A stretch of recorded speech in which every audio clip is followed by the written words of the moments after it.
Se déroule dans l'un de ces gratte-ciel de Hong Kong. Un salarié d'une multinationale vient de recevoir sur son ordinateur un mail étonnant. L'objet ? Transaction confidentielle. D'abord méfiant, lorsqu'il lance la visioconférence, il croit reconnaître ses collègues sur son écran. Quand son directeur lui demande donc de valider plusieurs virements, il s'exécute.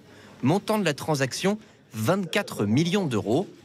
Il ne le sait pas encore, mais il est victime d'une arnaque. Durant cette vidéoconférence, il s'est avéré que toutes les personnes à part lui étaient fausses, mais semblaient plus vraies que nature.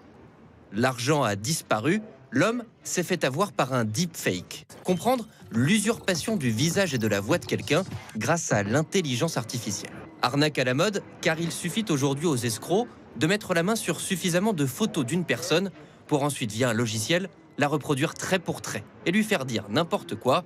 La preuve avec ce faux Gilles Boulot faisant la publicité d'une application. Le célèbre footballeur français Kylian Mbappé a créé une nouvelle application mobile sous licence, déjà installée par plusieurs milliers de Français. Une technologie qui ne cesse de s'améliorer, comme nous le montre ce truqueur qui préfère rester anonyme. À notre demande, il va devant nous modifier un discours de Donald Trump. On va utiliser un logiciel qui va permettre de remplacer les mouvements de bouche, de lèvres. Donc avant, après. Joe Biden is such a great guy. I decided to not run for president next year. Il lui a fallu 48 heures pour créer ce deepfake, mais bientôt cela pourrait ne prendre que quelques secondes. Autant sur l'image, aujourd'hui, il faut encore des compétences un peu techniques, un peu informatiques pour pouvoir réaliser un deepfake. Sur la voix, ce qui est inquiétant, c'est qu'il suffit de 30 secondes de vous, de moi, un message vocal laissé à quelqu'un pour pouvoir reproduire un résultat très réaliste. Ça, les escrocs l'ont très bien compris. La preuve, aux États-Unis, un nouveau type d'arnaque a vu le jour. En détournant la voix d'un enfant ou d'un parent, ils simulent un enlèvement pour soutirer de l'argent à leur famille. Jennifer et sa fille en ont été victimes.